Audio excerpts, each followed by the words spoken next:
एक बार एक बड्ढे से हॉल में बहुत सारे लोग बैठे थे। वहां पर दुनिया का एक बहुत ही बद्धा स्पीकर आने वाला था और सब लोग उनकी बातें सुनने के लिए वहां पर आए थे।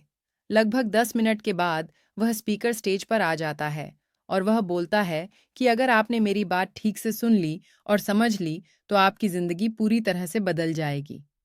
उसके बाद वह अपनी जेब से एक बिल्कुल नया चमकता हुआ 500 रुपये का नोट निकालता है और उसको ऊपर करके सबसे पूछता है कि ये नोट आप में से किसको चाहिए।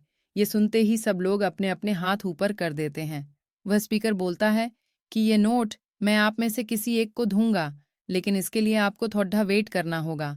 अब वह स्पीकर उस नोट को अपनी मुट्ठी में बंद कर लेता है और थोड़ी देर तक उसको मसलता है। अब उस नए नोट में सल पड़ी डीडीएच जाते हैं और वह थोड़ा पुराना सा दिखने लगता है और वह एक किनारे से थोड़ा फट भी जाता है।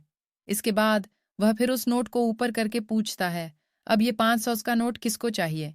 इस बार भी सभी लोग अपने हाथ ऊपर कर देते हैं। तब स्पीकर ने उस नोट को जमीन पर गिरा दिया और उस नोट पर 3-4 बार पैर रख दिया। इससे नोट और भी पुराना हो गया और उस पर थोड़ी मिट्टी भी लग गई थी। फिर उन्होंने उस नोट को ऊपर किया और पूछा कि अब बताओ, अब इस नोट को आप में से कौन लेना चाहता है। और इस बार फिर सबके सबने अपने हाथ ऊपर कर दिए। स्पीकर अब नोट को फिर से नीचे जमीन पर गिरा देता है और उसके ऊपर कूद कूद कर उसको दोनों पैरों से रगड़ी डीएच देता है और उसके ऊपर चाय भी गिरा देता है। अब नोट इतना गंदा हो जाता है कि उसको पहचानना भी मुश्किल होता है। कोई भी उस नोट को देखता तो यही बोलता कि अब ये सिर्फ एक गंदा कागज का टुकड़ा है, अब यह बेकार है, इस दुनिया में इसकी कोई वैल्यू नहीं है। स्पीकर ने एक बार फिर उस नोट को उठाया और ऊपर करके सबसे पूछा, अब इस नोट को कौन लेना चाहता है।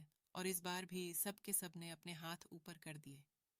कितना भी गंदा पुराना मिट्टी में सना हुआ चाय का दाग लगा हुआ हो, लेकिन अभी भी वह 500 रुपये का नोट ही था। जिंदगी कई बार बड्ढे बड्ढे झटके देती है। आप एग्जाम में फेल हो जाते हो या जॉब के इंटरव्यू के बाद आपका सिलेक्शन नहीं होता।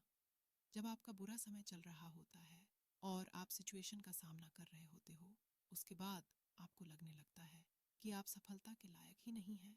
आपको लगता है कि दूसरे लोग आपसे बेटर हैं और आप किसी काम के नहीं हो, आपकी कोई वैल्यू नहीं है। हमेशा याद रखो, इससे कोई फर्क नहीं पड़ता कि आपने कितनी बार सिचुएशन का सामना किया है, आप जिंदगी में कितनी बार फेल हुए हो। आपकी वैल्यू हमेशा वही रहेगी जो पहले थी।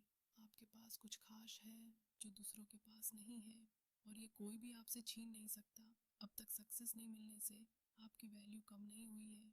आप अभी भी अपने बारे में कितना भी लो फील कर रहे हो, उससे कोई फर्क नहीं पड़ रही है था। जो लोग आपको अच्छे से समझते हैं वो लोग आपके वैल्यू को